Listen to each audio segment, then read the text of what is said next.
हमारी खुदावंद यीशु की अंजील मुकद्दस लूका के मुताबिक उसका चौथा बाब 14 से 22 आयत तक। उस वक्त यीशु रूह की कुव्वत से जलील को लौटा और आसपास के सारे इलाके में उसकी शोहरत फैल गई और वो उनके इबादत खानों में तालीम देता रहा और सब उसकी तारीफ करते रहे। फिर वो नासरत में आया जहाँ उसने परवरिश पाई थी और अपने दस्तूर के मुताबिक सब्बत के दिन इबादत खाने में गया और पढ़ने को खड़ा हुआ और इशाया नबी का तुमार उसको दिया गया। और जब उसने तुमार खोला तो वो मकाम पाया जहाँ ये लिखा था कि रूहे खुदावंद मुझ पर है, इसीलिए उसने मुझे मसा किया कि मस्कीनों को खुशखबरी दूँ। उसने मुझे इसलिए भेजा है कि कैदियों को रिहाई और अंधों को बनाए और कुचले हुओं को आज़ादी बख्शूं और खुदावंद के साले मकबूल को मुश्तहर करूं। और वो तुमार लपेट कर और खादिम को वापस देकर बैठ गया। और जो इबादत खाने में थे उन सब की आंखें उस पर लगी थीं। तब वो उनसे कहने लगा कि आज ये नविश्ता तुम्हारे कानों में पूरा होकर पहुंचा। और सबने उस पर गवाही दी और शफ़क़त की उन बातों पर जो उसके मुंह से निकलती थी। ताज्जुब करने लगे। पाक कलाम के पढ़े और सुने जाने पर खुदा उनकी बरकत हो, खुदा का शुक्र हो।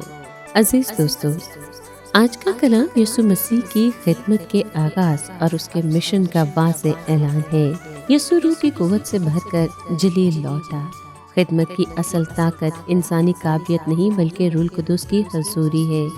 इसी कुव्वत में यीशु तालीम देता रहा और लोग उसकी बड़ाई करने लगे।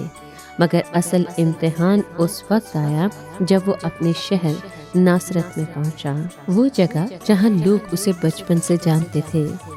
इबादत खाने में यीशु ने इशाया नबी की किताब खोली और वो मकाम पढ़ा जो निजात, शिफा और आज़ादी की खुशखबरी बयान करता है।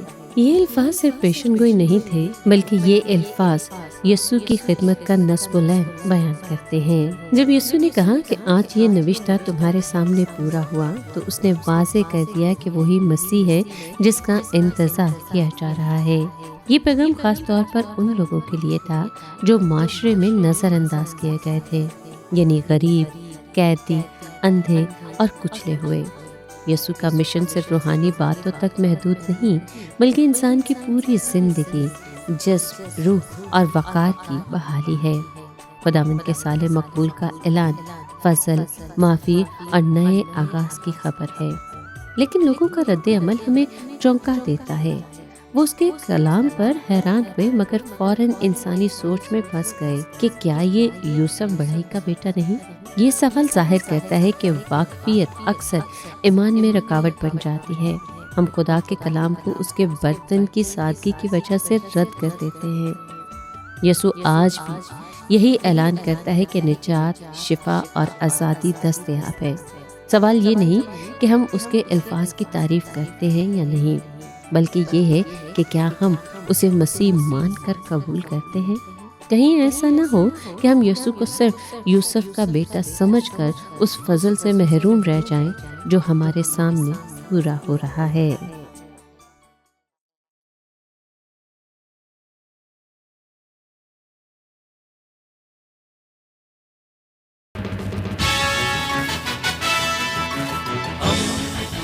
दोस्ती का पैगंबर, रेडियो वेरितास एशिया।